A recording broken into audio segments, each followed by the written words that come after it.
اصحاب الاخدود۔ اصحاب الاخدود کے معنی ہیں گڑھے والے یا اہل خندق۔ قرآن کریم میں سورہ بروج کی ابتدائی آیات میں اصحاب الاخدود کے بارے میں تذکرہ آتا ہے۔ کتاب صحیح المسلم اور ترمذی کی حدیث کے مطابق حضرت صہیب رومی رضی اللہ عنہ سے روایت ہے، نبی کریم صلی اللہ علیہ وسلم نے ارشاد فرمایا، تم سے پہلے زمانے میں ایک بادشاہ گزرا ہے۔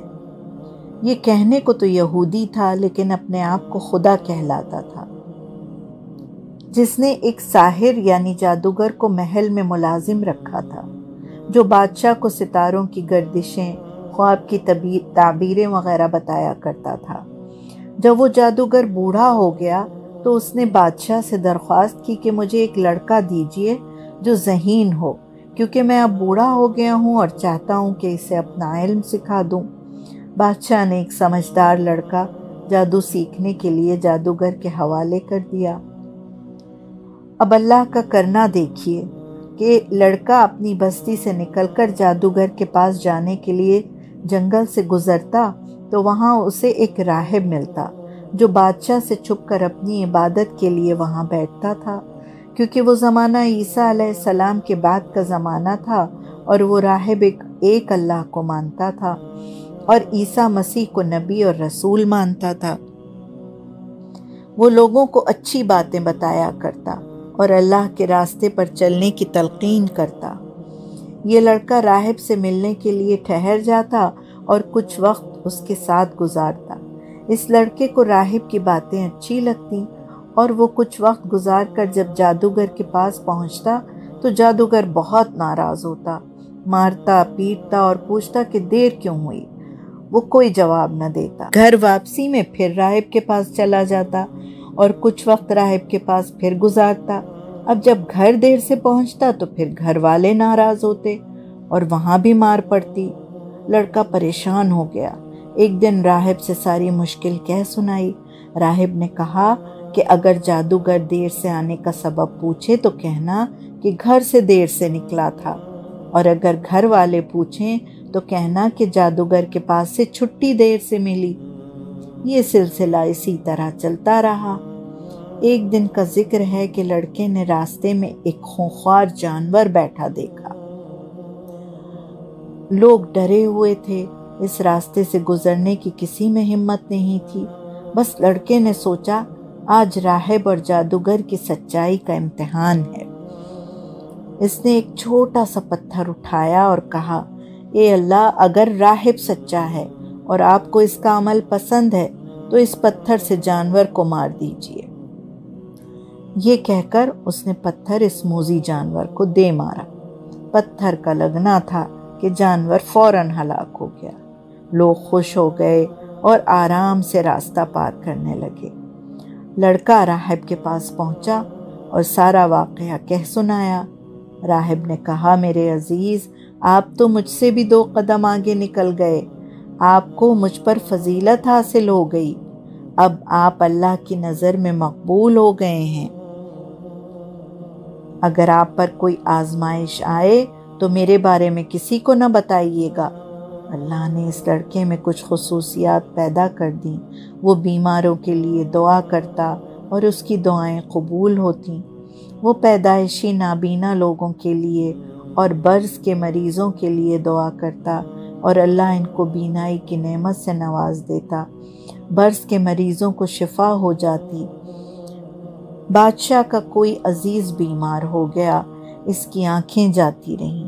کسی نے اس لڑکے کے بارے میں بتایا تو ڈھیروں تحائف لے کر لڑکے کے پاس پہنچا اور کہا کہ میری آنکھوں کو بھی روشن کر دیجئے تو یہ سارے تحفے میں آپ کی نظر کر دوں گا۔ لڑکے نے کہا، میں کسی کو شفا نہیں دیتا، شفا تو اللہ تعالیٰ کے ہاتھ میں ہے۔ اگر تم اللہ تعالیٰ پر ایمان لے آؤ گے تو میں اللہ تعالیٰ کے حضور دعا کروں گا۔ وہ اللہ پر ایمان لے آیا۔ لڑکے نے دعا کی اور اللہ نے اس شخص کی بینائی واپس دے دی۔ جب وہ صحت مند ہو کر بادشاہ کے دربار میں پہنچا تو بادشاہ نے پوچھا، تیری بینائی کیسے لوٹ آئی؟ تو اس شخص نے جواب دیا کہ میرے رب نے شفا دی۔ بادشاہ نے پوچھا، میں نے؟ اس شخص نے کہا تو نے نہیں بلکہ میرے اور تیرے رب نے، جس نے زمین اور آسمان کو بنایا ہے۔ بادشاہ نے کہا کیا میرے علاوہ بھی تیرا کوئی رب ہے؟ اس نے کہا ہاں، ہم سب کا پیدا کرنے والا۔ اسے حاضر کرو جس نے اس کو شفا دی، بادشاہ نے حکم دیا۔ لڑکا حاضر کیا گیا اور بادشاہ نے اس سے بھی یہی سوالات کیے، کیا میرے علاوہ بھی تیرا کوئی رب ہے؟ اس نے ہاں میں جواب دیا۔ تب اس کو اذیتیں پہنچائیں اور پوچھتا کہ یہ باتیں تجھے کس نے سکھائیں؟ لڑکے نے مجبور ہو کر راہب کا نام بتا دیا۔ راہب پکڑ کر لایا گیا۔ بادشاہ نے اس کو اپنی عبادت اور اللہ کا انکار کرنے کا حکم دیا۔ راہب نے کہا جو کرنا ہے کر لو، لیکن میں اللہ پر ایمان نہیں چھوڑ سکتا۔ اس شخص کو جس کی بینائی واپس آ گئی تھی، دونوں کو آرے سے چیرنے کا حکم دے دیا۔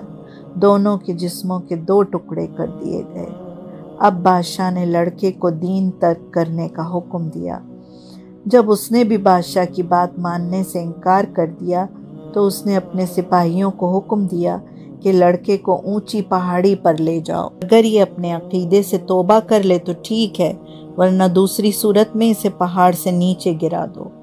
پہاڑ پر پہنچ کر لڑکے نے دربار الہی میں دعا کی، یا اللہ آپ ہی میرا فیصلہ کیجئے۔ یہ کہنا تھا کہ پہاڑ ہلنے لگا اور وہ سارے پہاڑ سے گر کر مر گئے۔ لڑکا صحیح سلامت رہا، واپس آیا اور دربار میں حاضر ہوا۔ بادشاہ نے دیکھا تو پوچھا کہ میرے سپاہی کہاں گئے؟ اس نے کہا وہ اپنے انجام کو پہنچ گئے۔ پھر بادشاہ نے اپنے کارندوں کو بلا کر لڑکے کو ایک بکس میں بند کروایا اور کہا اسے دریا میں ڈبو دو۔ اس سے پوچھ لینا اللہ پر ایمان ہے یا بادشاہ پر۔ اگر یہ پھر بھی اللہ پر ایمان لائے تو پانی میں پھینک دینا۔ چنانچہ وہ سب لڑکے کو ڈبونے کے لیے دریا کے پاس لے گئے۔ لڑکے نے اللہ سے دعا کی کہ آپ جیسے چاہیں ان کا کام تمام کیجیے۔ اللہ تعالیٰ نے ان سب کو دریا میں غرق کر دیا اور لڑکا پھر بچ گیا۔ وہ بادشاہ کے پاس پہنچا اور بولا کہ اگر آپ مجھے مارنا چاہتے ہیں تو جو طریقہ میں بتاؤں اس پر عمل کیجیے تو آپ کو کامیابی ملے گی۔ بادشاہ نے کہا بتاؤ وہ کیا طریقہ ہے؟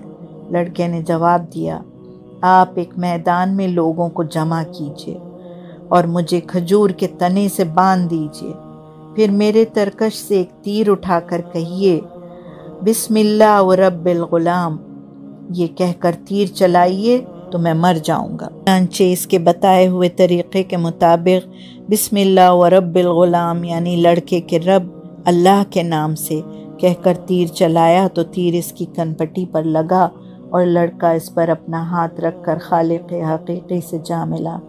یہ منظر دیکھ کر وہاں موجود سارے لوگ لبیک کہہ اٹھے اور کہنے لگے کہ آمنا برب الغلام، ہم اس لڑکے کے رب پر ایمان لاتے ہیں۔ بادشاہ طیش میں آ گیا، اس کو خدا ماننے والے کسی اور کو اپنا رب مان رہے تھے۔ بادشاہ نے اپنے ماننے والوں سے سارے شہر میں خندقیں کھدوائیں اور ان میں آگ جلوا دی اور کہا جو اپنے نئے دین سے باز آ جائے اسے چھوڑ دو، باقی جو میرے علاوہ کسی اور کو اپنا رب مانے انہیں اس آگ میں ڈال دو۔ بادشاہ کے حکم کی تعمیل ہوئی اور لوگوں کو آگ میں ڈالا جانے لگا۔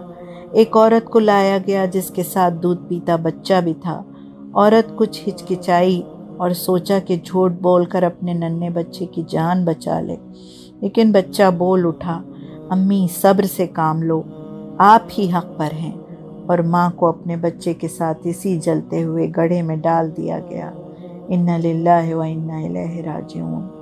اس طرح کے واقعات متعدد بار رونما ہوئے۔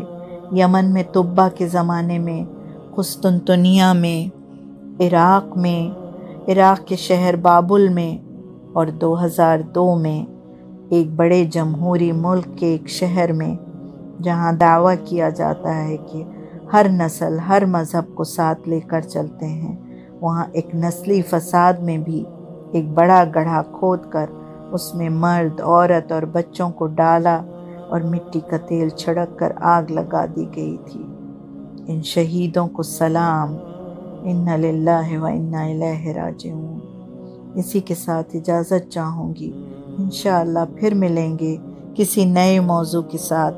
خدا حافظ۔